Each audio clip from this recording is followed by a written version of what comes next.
Hi mga kadiskarte, today magluluto tayo ng paklay. Let's go!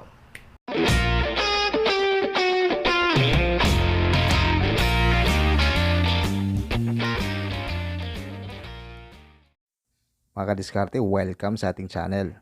Ngayong araw ay magluluto tayo ng paklay. Sa unang proseso ng ating pagluluto ay importanteng hugasan muna natin ito gamit ang asin. Nabili natin ito sa halagang 100 pesos lang. Sa mga kadiskarte natin dyan na bawal ang pork, pwede din naman natin gamitin ang laman loob ng manok or baka.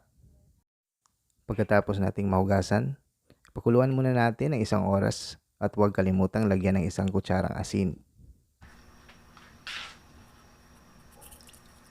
So after 1 oras ng ating pagpapakulo ng karne, ito na yung itsura. Hindi makunat, saktong-sakto lang. So hihiwain muna natin ito lahat in 3, 2,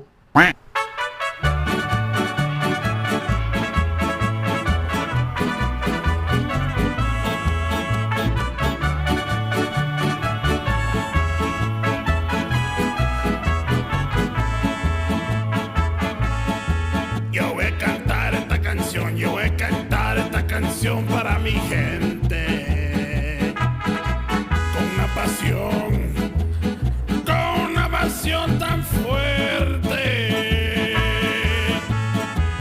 Ay, ay, ay, ay, ahora sigo cantando y sigo gozando, yo sigo cantando y sigo gozando.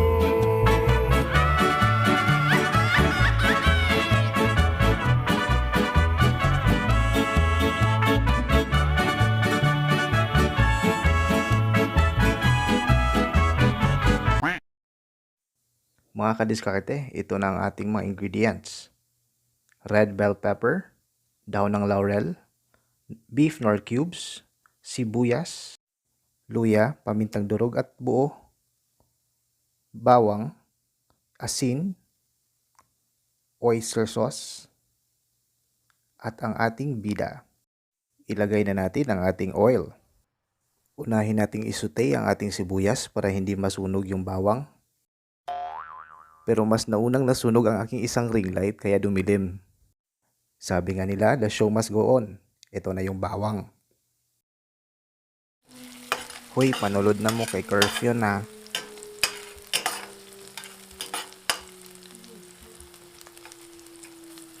Isunod na natin ang ating luya.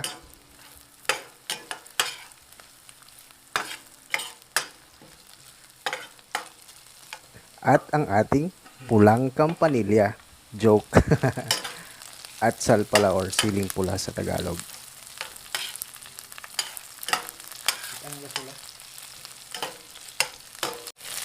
Sino naman kita? Oh, di na. Dito na. Here. Ha?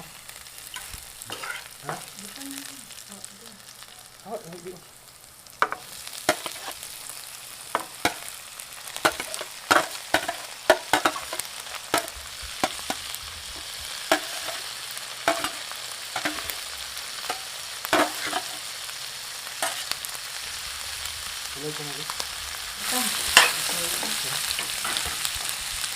Lagyan na natin ng paminta.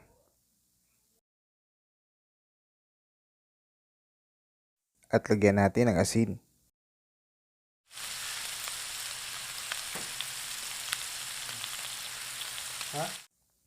Paghalu-haluin natin para lahat ng mga ingredients manuot.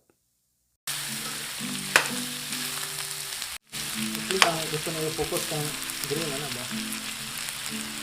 Yan, parang focus ka. Ikan mo?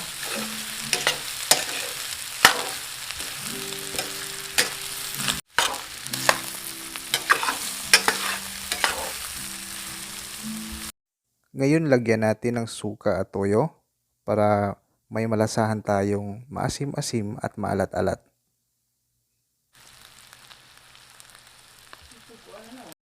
At ilagay na natin ang mga natitira nating mga sangkap. Ang dahon ng laurel, pamintang buo, oyster sauce,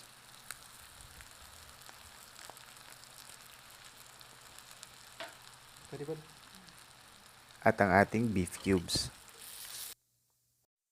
Paghalu-haluin natin. After 15 minutes, ready to serve na. Mga kadiskarte, bilang support sa ating channel, pakihit na yung subscribe button and hit the notification bell para sa susunod nating putahe mga kadiskarte. Ito na, ang ating paklay. Yo voy a cantar esta canción para mi gente.